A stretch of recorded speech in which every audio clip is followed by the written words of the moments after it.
Olá, meu amigo, minha amiga, muito obrigado por vocês estarem aqui no nosso Portal do José, iniciando mais uma semana com esse nosso primeiro encontro. Semana essa que promete, porque os temas que já começam a aparecer, as notícias, os fatos nessa segunda-feira, movimentarão, fervilharão, os veículos de comunicação, as redes sociais de uma maneira geral, os debates e a opinião pública. Mas isso é muito bom, porque nós estamos hoje diante de um ambiente onde a racionalidade prevalece sobre a insanidade. Então isso vai fazer com que muitas pessoas despertem para algumas situações que são apresentadas de um modo, mas quando a gente coloca uma lupa, a gente começa a ver a coisa de outro modo. Bom, do que é que eu estou falando? Vou conversar com vocês a partir de agora, mas antes de mais nada, quero convidar você que está chegando agora no nosso portal a se inscrever. Você que é muito bem-vindo, conheça os nossos outros vídeos, compartilhe, recomende para um amigo, para um parente, enfim. Dê o seu joinha, mande seu comentário e, se puder, participe sempre dos nossos chats que eu abro aqui entre 5 horas, 5 e meia, e se inscreva também no nosso clube de membros, que é uma forma adicional que o YouTube, a plataforma, coloca para você ficar parceiro dos canais que você gosta, que você curte, tá bom? Então, vamos seguir em frente. Gente, hoje surgiu uma notícia, para começar o noticiário ainda da Operação Rescaldo, dos criminosos que fizeram tanto mal ao Brasil. Hoje a gente vê essa notícia aqui no UOL.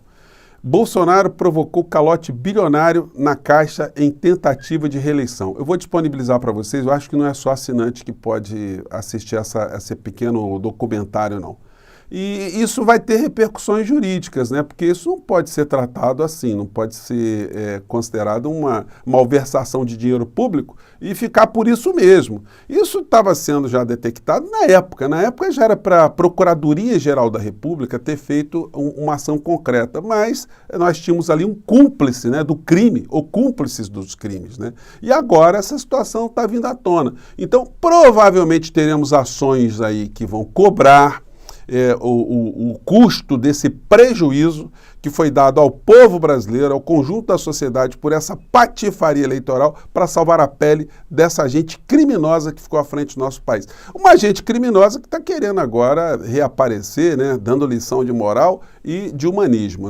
Bom, do que eu estou falando? Então a gente vai acompanhar esse assunto aí, Eu vou estudar também a possibilidade de entrar como cidadão com uma ação popular para reparação de danos, que culminará lá nas costas do ex-presidente da República e também do seu ministro da Fazenda, seu ministro da Economia. Mas, enfim, primeiro vou me assenhorar dos fatos, ver qual é a base, quem é que pode ser parceiro numa empreitada jurídica como essa, e aí eu dou notícias para vocês aí, tá bom?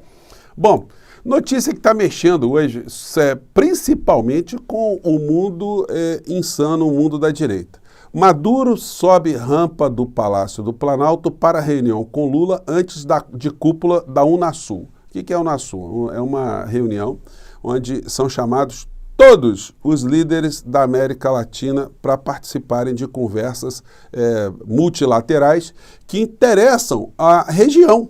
Porque quanto mais a América do Sul for integrada, mais a América do Sul consegue crescer. A gente fica menos dependente de relações comerciais, relações políticas com outros continentes. É muito simples. Quanto mais estivermos unidos, quanto mais os nossos interesses forem discutidos, forem tratados de uma forma benéfica para os povos da América do Sul, América Latina, melhor, Não é por outra razão que dentro do ambiente da geopolítica se faz a política do quanto mais dividir os continentes, mais quem detém o poder consegue determinar o que vai ser feito por um lado e por outro. A gente viu aqui durante os últimos anos a demonização da Venezuela, tanto é que vocês já devem ter escutado muitas vezes, não está satisfeito com o Brasil, vai para Cuba, vai para a Venezuela. As informações que vieram de fora para dentro, elas sempre vieram com viés de cercar a Venezuela por não estar alinhada com alguns interesses transnacionais. Bom, mas isso é uma discussão que hoje já está absolutamente contaminada. É difícil até a gente tentar jogar alguma luz aí, porque sempre o ditador, o ditador veio aqui no Brasil e a democracia na Venezuela, enfim. A gente vai ver muita desinformação no meio dessa história. O que o presidente do nosso país está fazendo é procurar integrar ou reintegrar os interesses dos países com os interesses brasileiros. Para a gente não interessa ficar separado, ou ficar brigado, ou ficar rompido com a Venezuela, já que nós temos a Amazônia como uma região em comum, é um país vizinho e simplesmente a Venezuela detém a maior jazida de petróleo do planeta. Isso não é pouca coisa. E eles têm interesses em comercializar, em fazerem negócios com o Brasil. Os empresários daqui e de lá têm interesses em fomentar esse negócio. E, enfim, é disso que se trata, porque se for colocar um viés ideológico, né, nas relações multilaterais do Brasil, a gente vai ficar com meia dúzia de países. Só os países que forem absolutamente com seu sistema democrático inquestionável, impoluto, certinho, é que a gente vai ter algum tipo de relação. Os Estados Unidos, eles não fazem isso. Tanto é que, mesmo no conflito lá na guerra da Ucrânia, eles mantiveram a compra de petróleo da Rússia. Poucas pessoas sabem disso. Eu convido você a pesquisar sobre esse assunto, né? E mesmo com a Venezuela, quando a coisa ficou complicada, eles também voltaram a fazer relações comerciais para comprar petróleo da Venezuela. Vocês pensam que os Estados Unidos, com esse discurso ideológico deles todo, eles pararam de comprar petróleo da Venezuela? Se a Venezuela interrompesse mesmo o fluxo de petróleo para os Estados Unidos, aí a gente poderia ter uma situação de invasão no outro dia, né? Bom, a gente vai discutir isso mais aqui no nosso portal, a gente vai ver mais discussões disso aqui no Brasil, e vai ser muito salutar a gente jogar algumas luzes aí, e é difícil, né, de um certo modo, como eu disse a vocês, existe muito preconceito, porque a massa de desinformações foi muito grande. E para esse encontro de líderes, para a gente ver como é que o governo brasileiro está retomando, né, uma política exterior, como sempre teve, foram convidados também presidentes de direita, inclusive uma presidente lá do Peru, a Dina Boluarte, que está numa situação lá cuja legitimidade também é questionada, mas ela está vindo para o encontro também. E o Guilherme Lasso, o presidente do Equador, que está em vias, está no estado agora, numa intervenção, onde ele teve ali contra ele um pedido de impeachment do povo equatoriano por corrupção. Enfim, as figuras todas estão aqui porque são relações de Estado, de interesse da região de uma maneira geral, e não interesse político, interesse ideológico, né? Então, o Lula está sendo muito corajoso, né, para colocar essa postura do nosso país diante da contramão de muitos entendimentos, aqui dentro do nosso país e fora do nosso país também. Agora, isso remete também, o nosso presidente, a uma questão que eu tenho batido todos os dias aqui. O Lula precisa se comunicar com a sociedade. O Lula precisa fazer lives. Quanto mais lives, melhor.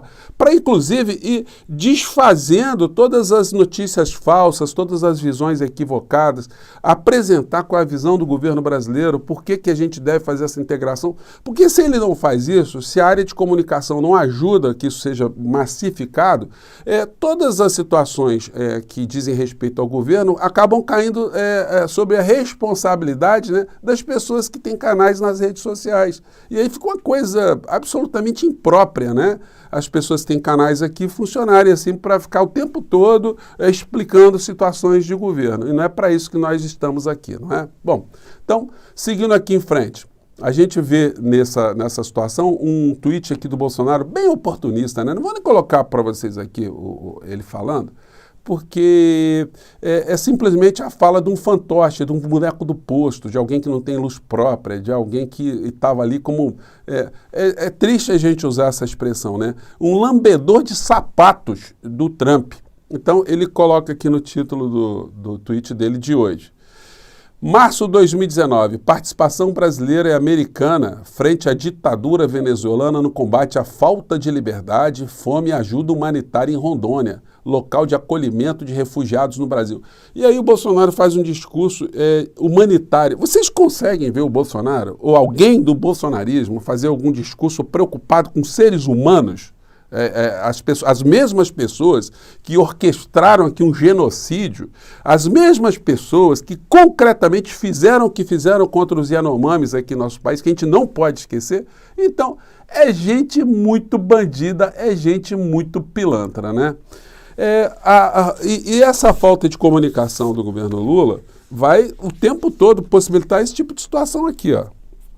Toda hora a gente vai ver notícias, né, o enfoques desse jeito aqui, ó.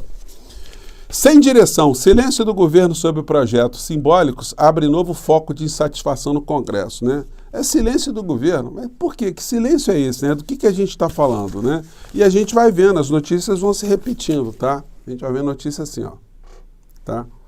E aí, gente, é fundamental que a gente faça todo tipo de crítica mesmo para que haja essa comunicação. Porque é o seguinte, não é para defender o governo, é para defender a democracia, é defender aquilo que nós conseguimos conquistar com o processo eleitoral, defender a verdade, defender a politização da sociedade, esclarecimento da sociedade diante dos problemas que a gente tem. Porque isso não acontece se um líder político ele deixa essa retaguarda vazia. Olha, ele abre espaço para esses insanos continuarem a fazer o que estão fazendo, né? Bom, para fechar aqui nosso primeiro encontro de hoje, né? Tem essa notícia aqui que movimentou ontem, o domingo, né? Que pipocou. Mais um na fila para prestar contas com a Justiça. Justiça Eleitoral torna inelegível o deputado Marcelo Crivella. Juíza determinou cassação do mandato e multa. Ex-prefeito é acusado de esquema para impedir reportagens sobre saúde. Isso ainda não está definido, porque vai ter recurso no tribunal, mas, ao que tudo indica, o Crivella vai ser cassado. Mais um desse que se uniu ali ao bolsonarismo e que agora está indo também para o lixo da história. Andou com tornozeleira eletrônica, foi preso, fez malversação de dinheiro público com esse tipo de patifaria e a hora dele está chegando, né? Como eles invocam sempre as forças divinas, sempre falam em Deus, Deus está olhando para essas figuras, né?